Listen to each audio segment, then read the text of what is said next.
Hello guys, welcome back to Stornix lab. मैं हूँ रोज सूर्यवंशी। मैंने एक जावा की प्लेसमेंट सीरीज शुरू की है।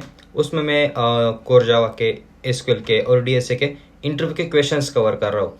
तो उसमें से मैंने कोर जावा के ऑलरेडी बहुत सारे वीडियोस आ चुके हैं और भी आने वाले, तो उसे देखने के लिए पहले जाके मेरे चैनल को सब्सक्राइब कर लो। तो चलो फिर शुरू करते हैं हमारे आज के इस वीडियो को। आज हम देखने वाले एडवांस जावा के कीवर्ड्स। तो हमारा फर्स्ट क्वेश्चन है, व्हाट इज फाइनल कीवर्ड। तो देखो, फाइनल कीवर्ड का मतलब है अब चेंज नहीं होगा, तो इससे वेरिएबल, मेथड और क्लास के साथ यूज कर सकते हैं। अगर वेरिएबल फाइनल है तो उसकी वैल्यू चेंज नहीं कर सकते। फॉर एग्जांपल देखो, अगर हमने यहाँ पे देखा final int a is equal to 10 किया, तो उसे हम बाद में चेंज नहीं कर सकते या फिर उसे ओवरराइड भी नहीं कर सकते।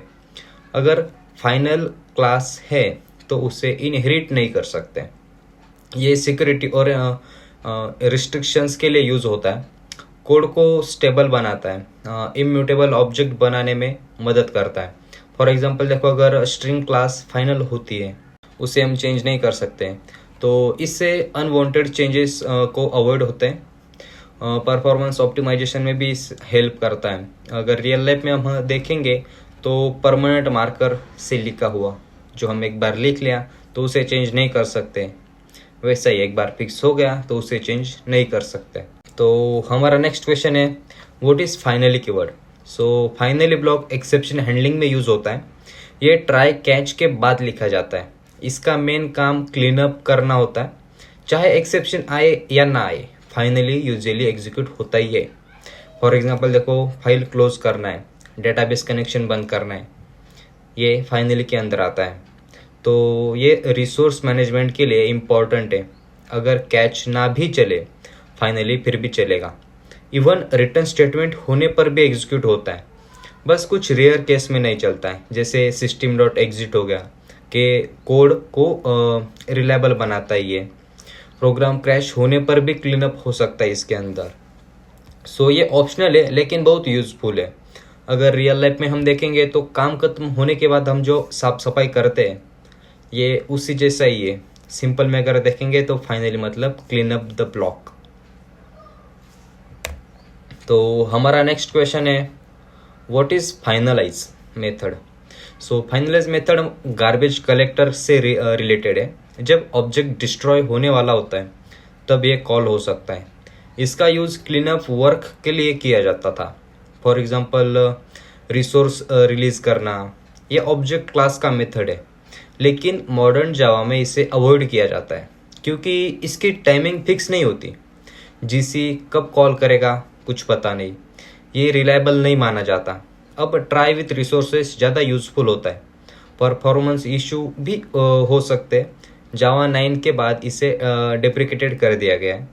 रियल लाइफ में अगर देखेंगे तो पुरानी चीज़ें हटाने से पहले आखिरी चेक जो हम करते हैं वैसा ये यूज़ होता है, लेकिन आजकल इसका यूज रिकमेंडेड नहीं है।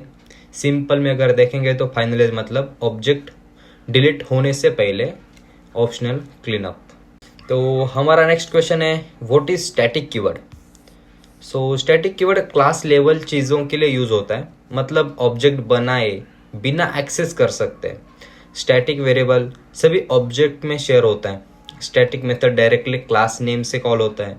फॉर एग्जाम्पल देखो, अगर हमने कुछ मैथ डॉट स्क्वायर रूट किया तो हम सीधा स्क्वायर रूट की मेथड कॉल कर सकते हैं।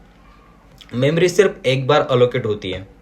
ये कॉमन डेटा के लिए यूजफुल है। स्टैटिक ब्लॉक इनिशियलाइजेशन के लिए यूज होता है।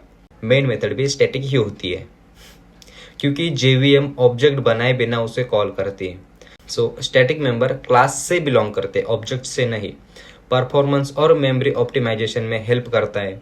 रियल लाइफ अगर देखोगे तो स्कूल का कॉमन नोटिस बोर्ड, सब स्टूडेंट यही सेम नोटिस देखते हैं। सिंपल में अगर देखोगे तो स्टैटिक मतलब shared, common for all object. यहाँ पे मैंने एक एग्जांपल दिया है जिसमें मैं डेमो मेथड के अंदर स्टैटिक वेरिएबल क्रिएट कर रहा हूँ काउंट, जो कि सबको दिखेगा। तो हमारा नेक्स्ट क्वेश्चन है, what is serialisation. So serialisation का मतलब है ऑब्जेक्ट को बाइट स्ट्रीम में कन्वर्ट करना ताकि उससे फाइल में सेव या नेटवर्क पर सेंड कर सके। जावा में सीरियलाइजेबल इंटरफेस यूज होता है। ये मार्कर इंटरफेस है, कोई मेथड नहीं है। ऑब्जेक्ट की स्टेट स्टोर होती है। फॉर एग्जांपल देखो, अगर गेम प्रोग्रेस सेव करना है, जब जरूरी हो ऑब्जेक्ट फिर से वापस बनाया जा सकता है इसके अंदर। इसे डीसीरियलाइजेशन कहते हैं। ये डिस्ट्रीब्यूटेड सिस्टम में यूजफुल होता है, नेटवर्किंग और कैशिंग में भी यूज होता है। ट्रांजिएंट कीवर्ड में कुछ डेटा स्किप कर सकते हैं। जैसे कि हमें अगर कुछ पासवर्ड सेव नहीं करना है तो उसे हम ट्रांजिएंट कीवर्ड यूज कर सकते हैं। रियल लाइफ में अगर देखोगे तो सामान को पैक करके दूसरी जगह भेजना, ये ऐसा ही काम करता है ये सीरियलाइजेशन। ये खोलकर फिर हम सेम चीज यूज कर सकते हैं, तो इसे कहते हैं डीसीरियलाइजेशन। अगर सिंपल भाषा में अगर देखोगे तो सीरियलाइजेशन का मतलब है ऑब्जेक्ट को सेव करना या फिर ट्रांसफर करने के लायक बनाना। तो बस आज के लिए इतना ही। तो हमने यहाँ अब लगभग कोर जावा के सारे इंटरव्यू के क्वेश्चंस कवर कर लिए। आपको और कुछ क्वेश्चंस चाहिए तो मुझे कमेंट करके बता देना, उसके ऊपर मैं एक स्पेशल वीडियो बना दूंगा। तो इसके बाद हम एसक्यूएल के इंटरव्यू के क्वेश्चंस कवर करने वाले। तो चलो फिर उसे देखने के लिए ले जाके सब्सक्राइब कर लो। तो चलो फिर मिलते हैं नेक्स्ट वीडियो में।